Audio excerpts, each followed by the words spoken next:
Mr. Barry Shearman.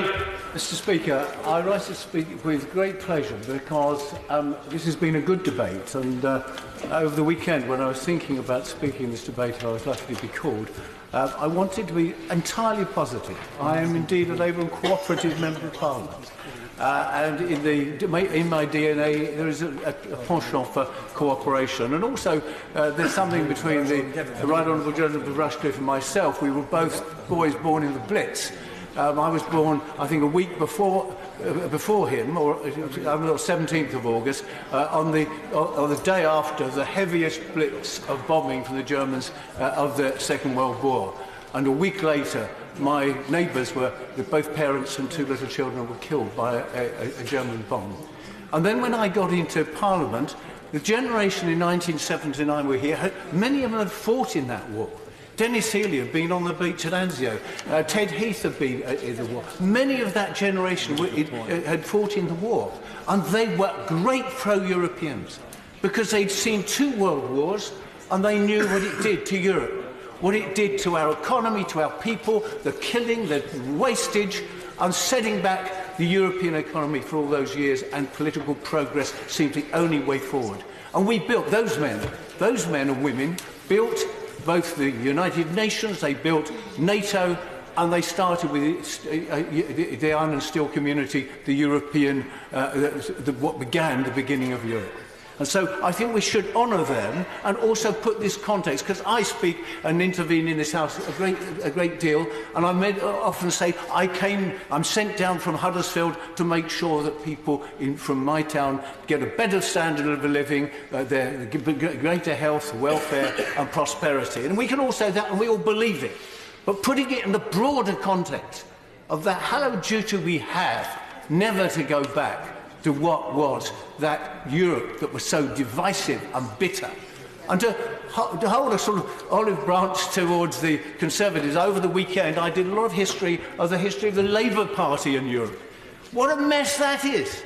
Now, if you read who was the person who's always canonised in the Labour Party, our leader. Marx. Sorry? Marx. No, not Marx, I'm afraid. Not Marx. But I'll give you another test. He was our first Prime Minister. Do you want to have a try? Our first Prime Minister, MacDonald. And second, for the majority? Attlee. So Attlee was almost canonised. But any of you want to read about the confusion in the Labour Party over Europe, read Clement Attlee's wanting to reject Europe, and he wanted to continue expanding the trade with the colonies. But if you go through the divisions in the Labour Party on Europe, they are deep and deep inside. They mirror in part what has happened more recently in the Conservative Party. And indeed, it was only Harold Wilson, who comes from Huddersfield, but of course was never the Member of Parliament of Huddersfield, who actually called the first referendum, because he had this deep division between left and right in the party, particularly with Tony Benn. And, of course, the result was we had the innovation that I much regret of bringing referendums into our country and into our constitution. And also I will be supporting all 4 of the amendments this evening, because I think this is the beginning of a process. We are in a bitter and toxic period in our House and in our country. The level of I have all my nearly 40 years in Parliament, I've never seen such nastiness in the street, on social media, in the way we treat each other in the House, the way we refer to each other as traitors, and that sort of language is the worst I've seen in 40 years. And so if tonight we can start the process for voting for some of these positive motions in order to start a process. Of course, I want, at the end, to stay in the European Union.